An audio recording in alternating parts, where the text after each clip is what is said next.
Greetings, ladies and gentlemen. I'm Tsar Antonov, President of the United Republic of Obscurium, and I have here with me today His Imperial Majesty Oscar I of Karnia-Ruthenia. Greetings, Oscar. How are you doing? I'm fine, and I'm pleased to be here. Wonderful. I'm very pleased to have you here today for this special occasion because this isn't just a normal video call. This is the beginning of the Karno-Ruthenian-Obscurian cultural exchange. It's something we decided on doing for the first anniversary of the Karno-Ruthenian-Obscurian Friendship and Recognition Treaty. We signed a year ago today, when this is going to be released on the 16th of January 2022 to be specific. And for that cultural exchange, we have a few things prepared for you. We have a couple of questions we're going to ask each other. We're going to be talking about the Great Orc again, because my friend here really liked the idea of doing that. And maybe a few other things as well, which you will be seeing shortly. But first of all, an introductory speech from His Majesty. Your Excellency, I would like to thank you for your kindness in inviting the Empire to this joint action. Each and every will profoundly enrich us as micronationalists, but also our projects through the exchange of ideas, cultures, and visions of the world. The great beauty of international cooperation is to strengthen the best of what we have and fight any and all motives that could make micronationalism stop advancing and represent the best values defended by our projects, each are mutual aid, cordial relations, and respect for diverse cultures and peoples. It's certainly an honor to participate in this first cultural event between our micronations. Oh, thank you very much for your kind words. Certainly agree with that speech you made.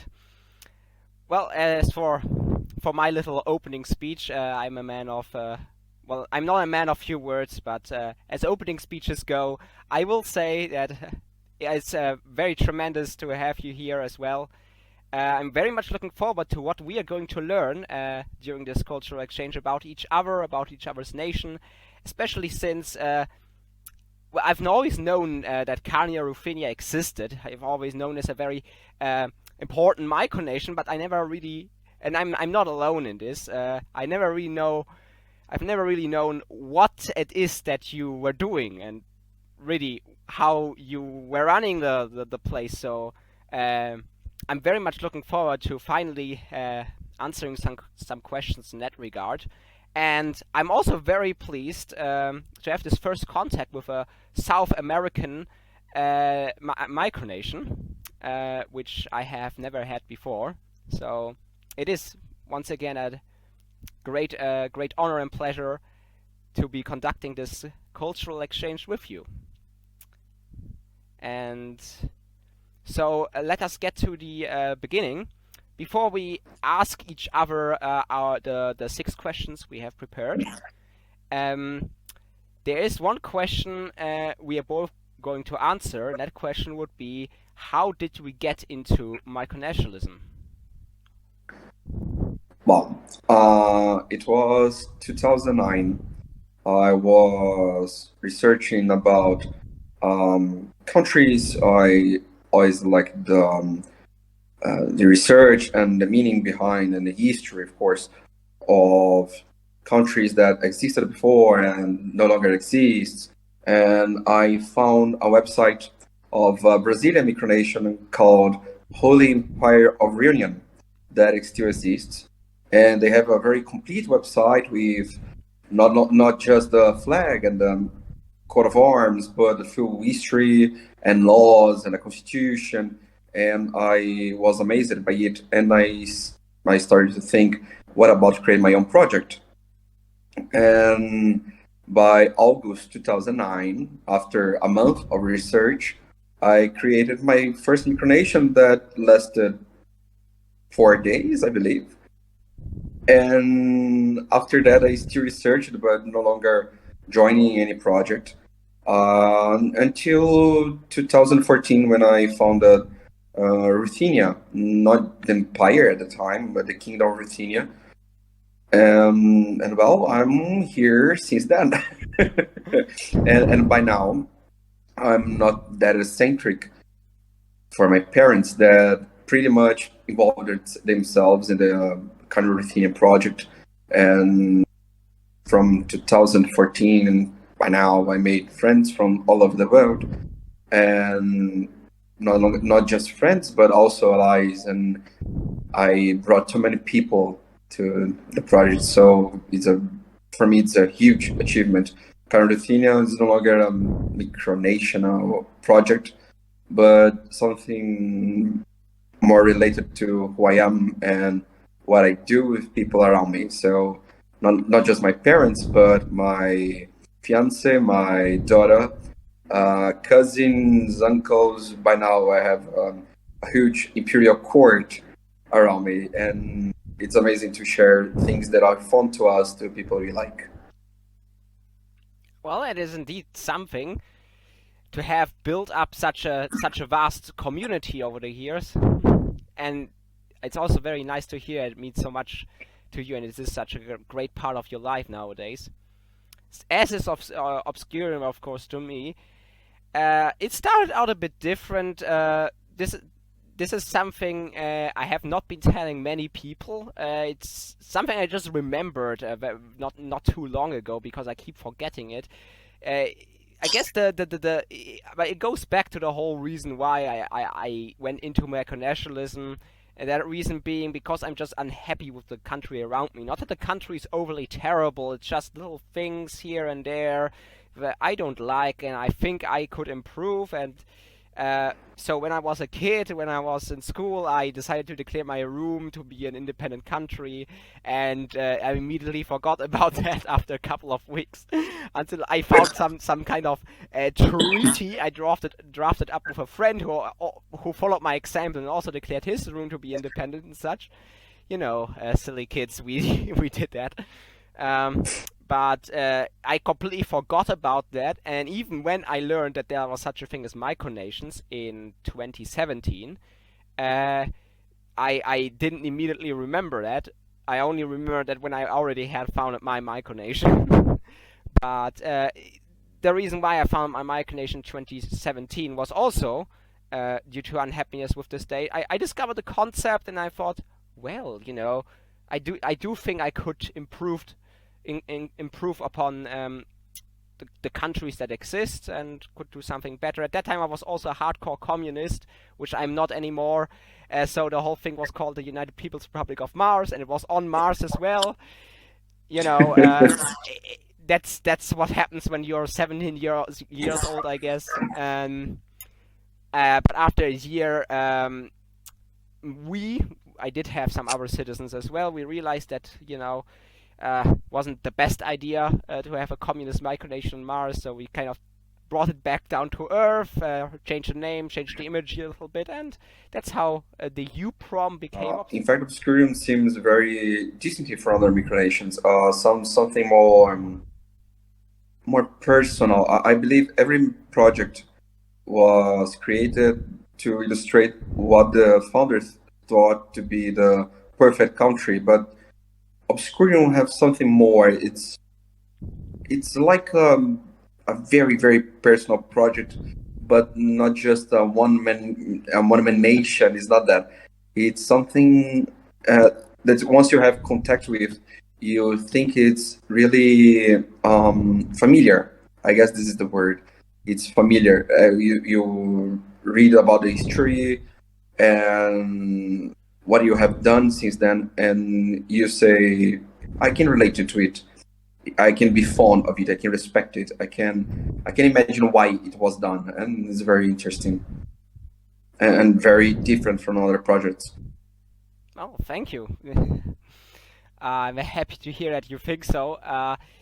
There has been a bit of a problem with Obscurium being at some points kind of a one-man nation, but I am happy to say that we have sufficiently moved away from that now. Although for some people, the main thing they think about when they hear the word Obscurium is still my person, so we may need to work on it a bit. Thank you for your kind words. All true. So, having gotten that question out of the way, we now move on to the 6 questions we have prepared for each other about our micronations, about our persons in general. So I suggest that you ask a question and then I ask a question and we just go Perfect. between each other. So why don't you start with your first one? Okay. How attend Microcon 2019 influenced the Obscurian foreign policy? And how was the experience to organize the Micro Era Summit in the same year? Oh wow, Microcon 2019.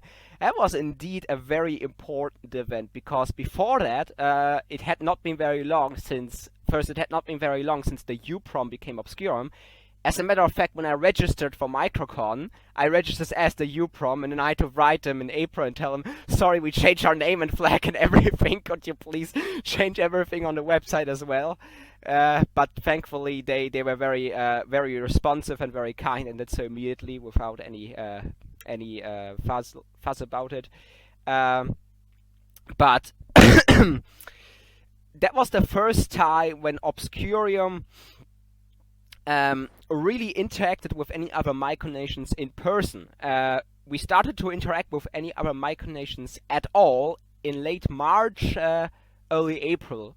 Before that, it was just a website, and I thought, in my eternal wisdom, they'll come to me eventually. I'll just have to sit here and wait. And of course, that did not happen. So I came to them instead. Went to Twitter and got in touch with some micronations, and then I found out about Microcon. And when I went to Microcon, I made so many friends. So many friends I'm still friends with today.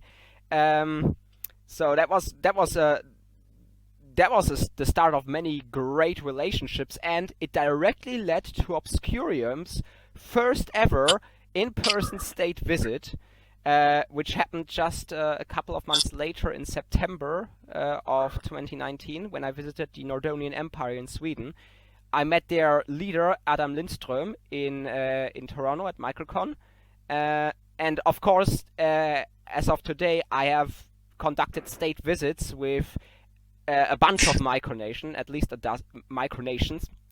dozen. So Microcon was certainly very influential in leading to the whole Obscurian state visits that would follow, in leading to furthering to really solidifying the how do I say this? It started. It's really so. The Obscurian relations with our micronations began with Twitter, and what really solidified this whole concept was Microcon. That was when it really went off, and it also planted the seed for myself wanting to do something like Microcon on my own. I had many ideas on where to do it and how to do it, but what was always missing was the money, and that's where we get to the next point. The Micro Euro Summit was a great opportunity to finally implement those ideas without having to spend too much money, because it was to be held in Czechia, and Czechia is, of course, to Germans at least, a very inexpensive country, and I happen to know the owner of a castle. I went there in the summer, and we got talking. It's something very interesting to say. I know the owner of the castle. It's something that just micronationalism can bring to us. It's a very interesting appointment. Indeed. So we asked him if he was cool with us holding a summit there, and he said, sure, let's do it. And I knew that Arthur de Tourneux, the Archduke of Duxbury, was also planning on holding a micronational summit in Vienna, and I talked to him, hey, you want to help me do the summit in Czechia instead, in Hiše, is what the town was called, and he said sure. So us four, there was also a fourth person involved, one I cannot name, however, because that person would like to remain anonymous, but that fourth person was also involved. So we got together, and we organized this Micro Euro Summit based on my previous experience with Microcon. Because of us three, I had been only one who had been to a micronational convention previously, so a lot of that experience really went into organizing and planning and conducting the Micro Euro Summit 2022, which was this year. Mainly, I tried to improve the things which I thought I could do better. Always trying to improve and just do it more as we thought would fit such a summit. Of course, it's not as big as Microcon, so we had to adjust some things. But in the end, it turned out very well. Everybody was happy, including the castle owner, and after our final dinner, all of us unanimously decided that yes, we'll do it again next year. And I will never forget the castle owner. He was very, very happy with us, especially because we gave him a few gifts. We among other things, we gave him a big blue flag with a beer on it, and it was like he looked like it was Christmas for him. He stood there with the flag, smiling, and he immediately went to the other table where the mayor of the city was sitting. Look, I got the flag. These people gave it to me. It's so cool. Well, I don't know if he was saying that because he was speaking in Czech, but we made him very happy, and he made us very happy with the whole event. So it was a very, very nice experience. That was a very colorful answer for my question. It was a very colorful one. As are my answers. There, it's perfect. And now you may do your question. All right. Well, my first question to you would be, why does Karnia-Ruthenia have such a strong Austro-Hungarian culture?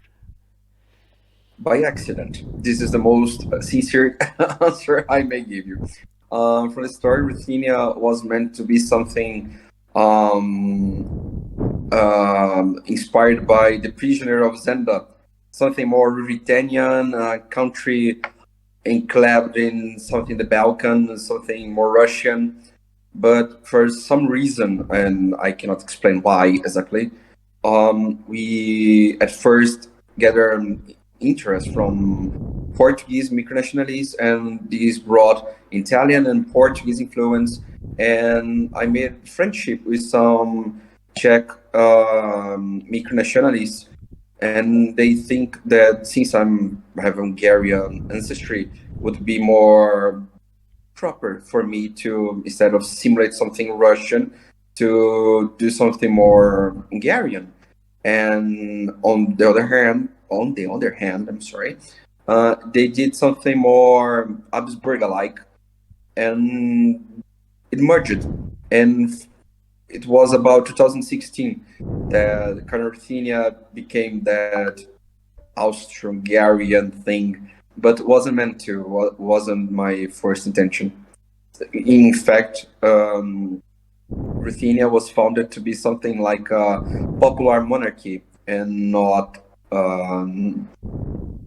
something that Germanic. It was our organic movement, but wasn't something that was planned to. Wasn't. That's quite interesting. But see, that's what all great projects do. They develop organically like that, and these things just happen on complete accident. That's how you know it's legitimate. I like that. I like that very much. I also want to add that I think you can see it in the flags very well, because obviously nowadays the main state symbol of Karnia-Ruthenia is the double eagle of the Habsburgs, but I believe the symbolism of Ruthenia before that used to include a lot of Russian designs, the flags and the eagle, the naval ensign as well. In fact, at a pretty simple, much of the Russian Empire, Kingdom of Yugoslavia, Kingdom of Albania was the main inspiration, and it was strange that despite a fillet of Ruthenian blood in this whole Hungarian thing, it wasn't my first thought. It's strange to admit it, but I didn't thought until 2016. It was just by other people consideration. It never crossed my mind. Right, right. It's strange, but true. Well, let us move on to your next question then. Of course. Why a dragon became a national symbol of Obscurium? Oh, that's a very easy question to answer, because I said so. Well, yeah, that's basically. We talked about how Obscurium, myself and Obscurium, how at some points it was a bit of a one-man nation. Not that I was the only citizen, but I did most of the work. I mean, I still kind of do most of the work, but other citizens are very much involved now. But back then, I did all of the work, and sometimes I didn't even ask the other citizens, the other two citizens, if they if they agreed with anything. So I just thought, the main symbols I use are the all-seeing eye and a red dragon. So let's just make that the emblems of this nation, because I feel like doing it. And it's hard to imagine Obscurium without a red dragon. Yes. Nowadays, I wish back then that I had chosen a different dragon, because it is so strongly associated with me, and I do strive for Obscurium to be not just me, but now the damage is I don't know if you could call it damage, but now the damage is done, and we're not going to change the symbols again. So I understand. now we have the red dragon. Totally. I totally understand. In fact, a confession. Few people know. The Ruthenian flag, the regional Ruthenian flag, has the orange part, and that was my worst mistake ever in vexillology. I hate the orange color. I don't know why I did it, and it's too late to change it. But I really don't like it. Well, I would actually disagree with that, because I always thought it made the Ruthenian flag look very original. And personally, I'm a bit of a vexillologist myself. So orange, I always count orange as more of a yellow color than red. And in my personal opinion, as a result of experiments and such, I have concluded that orange works with both dark and light colors. So I think it's vexillologically okay what you did, and I think it looks very pretty as well, especially next to black. Black and orange look very nice together, in my opinion. It's just what I've always thought of the flag. It's a relief to hear. So you got the flagman's approval on that one. In fact, the capital, Versenburg, has a flag that is orange and black. Ah, yes. Without a white stripe. So I will see it lightly from now on. Very good. Well, it's my turn again.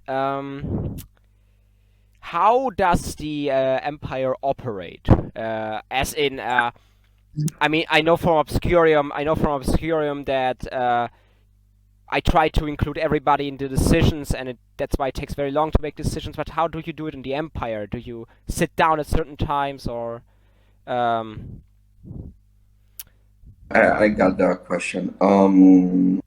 In Empire, we create separate groups for separate questions.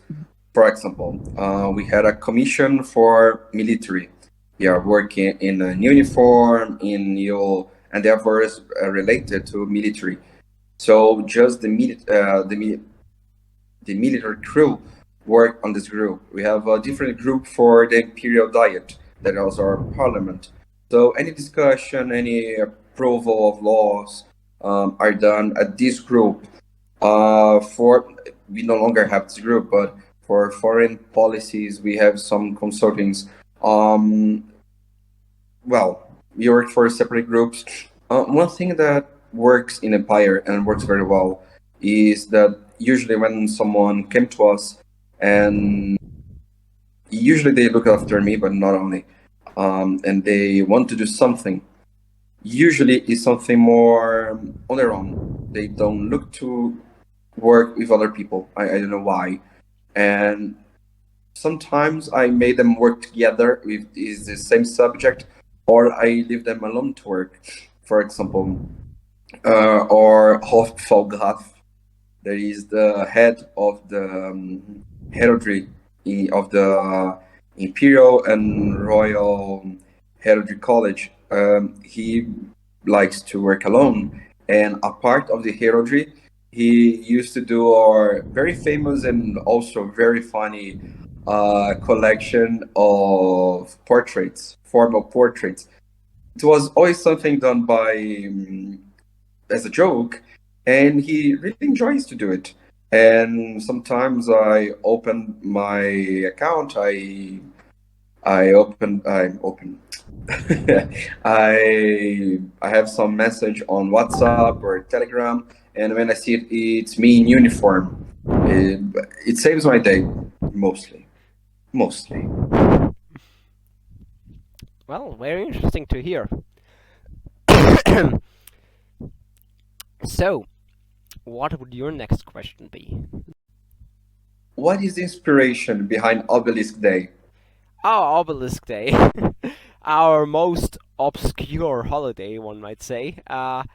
So the story goes, me and a friend who isn't a citizen of Obscurium, but me and a friend, we are walking through the park of the Charlottenburg Palace in Berlin, and suddenly there's this obelisk in half hidden by the bushes at the side of the road, and immediately, like, I have this feeling when I see something and I know it fits to Obscurium. I just this thing goes off my mind. Is this something interesting? And I immediately start taking pictures. And there's this info. There's this plaque, and it says on it. It says why there's this obelisk is here. So apparently, the obelisk was put there in the 70s, if I recall correctly. As with the inscription 11th of March, this day could be of historical importance in different languages, in 4 different languages to be specific, and it's supposed to make people think about the nature of historical importance and significance, because what really is historical significance? I'll give you one example. There is this rock in the capital of Estonia, Tallinn. It's somewhere in the suburbs. It's just a rock about this large, I believe. There's nothing interesting about it. It's just there at the side of the road. Nobody ever paid any attention to it. And then suddenly this vlogger called Bald and Bankrupt, he travels to Tallinn. He goes to the suburbs, to this part of the city for some reason, and he sees that rock, and he proclaims it to be the famous rock of Tondi. Tondi is what that area of Tallinn is called, and suddenly the rock is gets its own website. It's world famous. That's how this historical significance works. Really, it's just because it can start because somebody who has something to say, who is famous, says that this is famous now. And that's the nature of Obelisk Day. It's supposed to carry forth that message of the obelisk in Charlottenburg Park, to make you question historical significance. And on Obelisk Day, accordingly with that, we do 2 things. First of all, we become the obelisk. It's a ritual another citizen actually thought up. We stand and pose as the obelisk, and then we meditate and think about historical significance for a while. And the second thing is, anyone can on that day can submit a short text about an event of historical significance that is very little known, very obscure, and it will be featured on our website and in the Herald of Obscurity, our newspaper. That's Obelisk Day. And suits well to Obscurium effect. And it relates to micronationalism at some extent. I mean, the rock from Tallinn have the significance because someone said it has, and or laws or decrees or events are meant and have significance because we say have. So precisely, kind of related to micronationalism. It's very interesting. Precisely. So my next question would be, when I noticed this when I went over the information on Karnia-Ruthenia online. There was a list of micronations, the house of your house of Götze Thomas Rocha ruled over or had a connection to, and it was quite a few. So my question is, why is that? Like most things in Karno-Ruthenia, it was by accident. Um, for some reasons and for some events, when Ruthenia and after that Karnia-Ruthenia started to be joined by other micronations, some of them were abandoned by their founders and the crown were merged to our own, or more likely and related to other members of my family, my cousin Italo, he became interested on micronationalism and founded his own micronation. So when I call him a cousin, it's not a matter of monarchical custom. It's about, in fact, a family relation. And more unlikely, my father started his own micronation. We have a house that was rented to a cousin, and I don't recall exactly how the conversation started, but it was part of Ruthenia proper, like we said. And he said, "Well, I intend to live here. I would like to be the king of some part of it since you dethroned me after one day on the throne."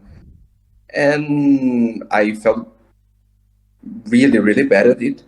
And I talked to a friend that have a project called Ameroslavia, and we negotiated at some level to recreate it here in Brazil. It didn't work, so my father became the king of Pannonia.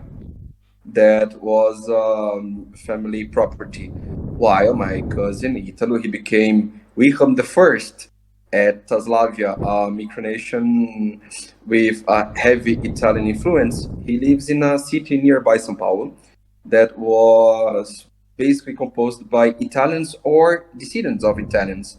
So he enjoyed to do something kind of rival to this Austro-Hungarian thing Karnia-Ruthenia has. So he's the Italian cousin. Right. I find that quite fascinating how you have a what I call a micronational family, like not just in the sense that you have a lot of people who are micronations that are close to you.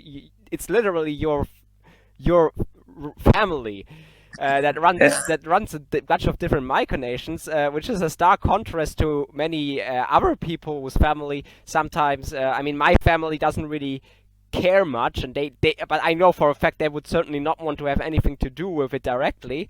And other people might even have problems with their family outright being against such a micronation. And your family embraces it, and your father is king, your cousin is king. It's fascinating. And in fact, there are more familiar connection in it. My fiance, she's the cousin of another Brazilian micronationalist that in fact is the stadtholder of the United Provinces of Mauritius. And she didn't know micronationalism at all. So it was kind of funny when we met because they live in different states. And for a while, I met my fiance, and I received a message of this friend of mine, Lucas Baqueiro, and he said, I know who your girlfriend are. And I became a little surprised, and I said, wow, who she is? And he said, she's my cousin. And well, I can safely say that it was their first micronational royal union, royal marriage, royal something about that. So two dynasties merged for some reason. Fascinating. And really, like most things in Karno-Ruthenia, by accident. By accident. I love that. Yes. All right, Oscar, your turn. My turn. In geographic terms, what is the closest micronation to Obscurium?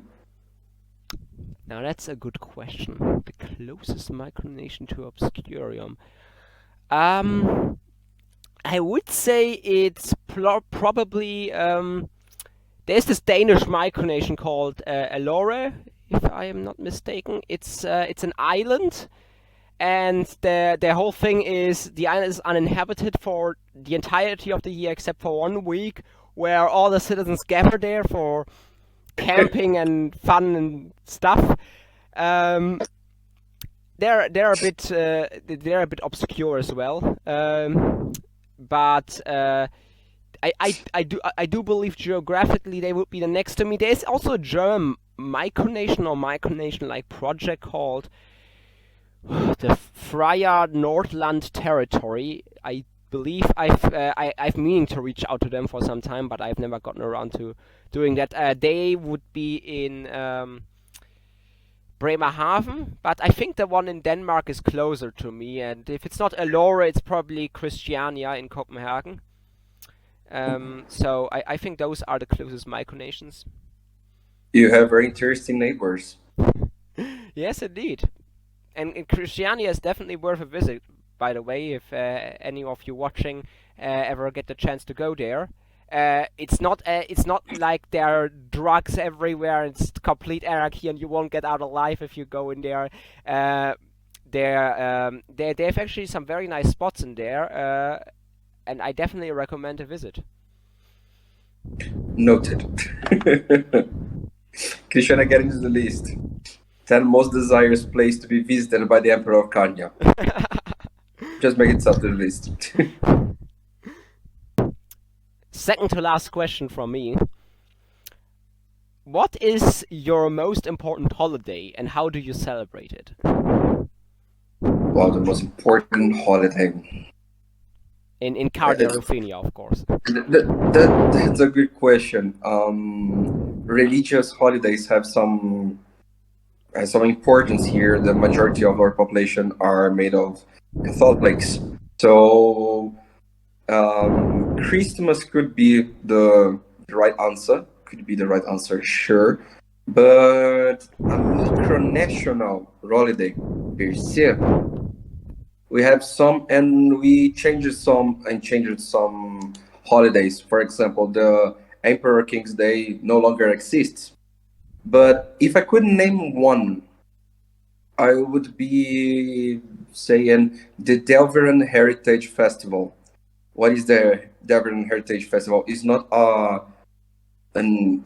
national holiday. It's a specifically Delveran holiday. What it is. We have the state of Delaware as one of our member states of the empire. They are very republican, in fact. They are very different of us at some extent. And they have this holiday where all the citizens of Delaware try to gather and they have a nice time together, games and luncheon, and sometimes my intrusion through video. But this is a celebration of friendship in general. And more formally, it's a celebration of the achievements and the culture of Delvera. And it's a pretty nice initiative from them. I'm really proud of them for it. It does indeed sound like a very nice celebration. I hope to enjoy it sometime. I really hope. So, sorry. Your next question. Wow. I guess this is a good one and should be the third question. If the dragon is a national symbol, why the auk is such important in Obscurium? In fact, I never heard of the auk before. You are referring to the Great Auk, of course. So, I'm sorry.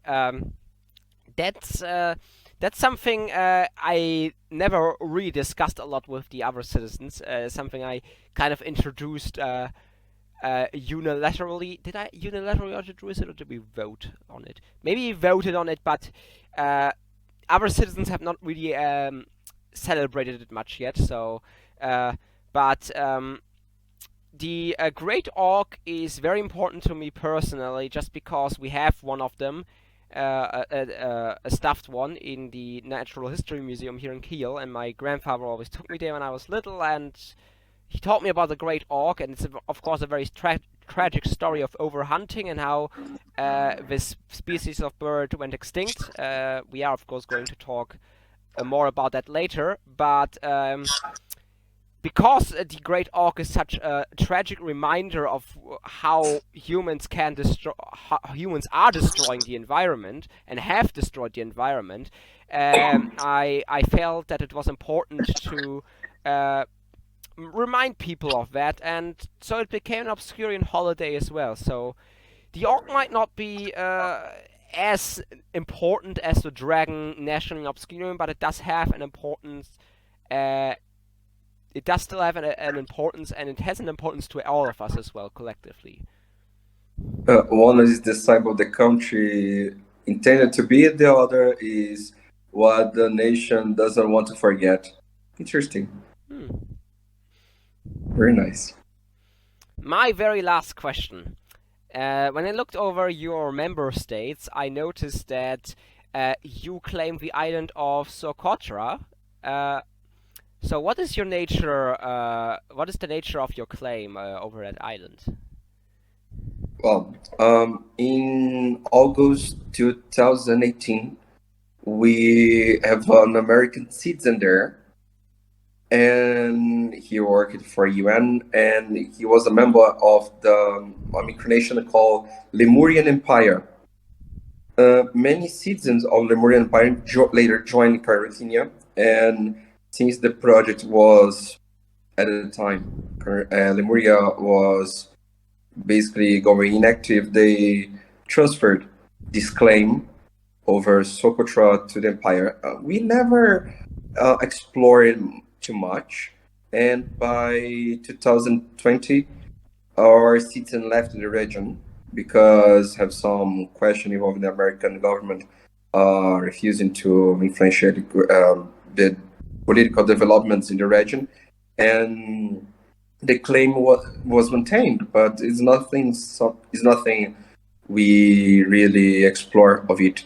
And the original idea of the Lemurian claim never was much of this area is ours, but this area needed to be looked after, needed to be cared. The people there need to be cared, and I was impressed of it at the time, and this is perhaps the reason why I never established it. The care of it, the worries about the people there, and the lack of development couldn't be forgotten so easily that I would, through a signature, revoke it. Of course, the treaty that was called Treaty of St. Michael of Socotra still valid, and well, if revoke would be the preserve the status quo and would return to Lemuria or what was left of it, but we will keep it for a while. Those are certainly some very noble intentions. We try. We are more noble than our titles. In fact, we try to. That sounds like a good motto. We are more noble than our titles. We may work. Another accident. Happy accident. So, And your last question? already my last question. You mentioned your first thoughts on micronationalism and the communist ideology in Mars. There is any link, any bond between this first idea of micronation, and especially the one you imagine in Mars, to Obscurium? And if yes, how this project influenced what Obscurium became? Well, I think the UPROM project influenced Obscurium in the sense that the basic idea, I mean, the reason why I became a communist in the first place was because I wanted to improve the lives of the people around me as much as was possible. And back then, I thought communism was the best and most realistic way to make it happen. And what's more realistic than doing it on Mars? Am I right? You can see the issues, but the whole idea behind Obscurium is also to make the best. Well, we can't make the best state possible. We can make the best state, but to make the Obscurian state as good as possible, and so it serves its people as good as is possible, realistically. And the EUPROM influenced the way Obscurium is built up today, in the sense that the EUPROM had a state ideology, communism. It was embedded in the constitution, you could see in the flag, the big hammer and sickle and all. But Obscurium does not have an ideology, because personally I am very much against myself having an ideology. I just like to take the best of everything and merge it together, depending on what works and what doesn't work, without being bound to an ideology. Because when you're bound to an ideology, and there's a problem with that ideology, it's kind of hard to change, because it's the ideology. And so Obscurium isn't bound to any ideology and will hopefully never be. And that's what we learned from the EUPROM, and so I guess that's how the EUPROM influenced Obscurium in a big way. That I came to that conclusion through the EUPROM.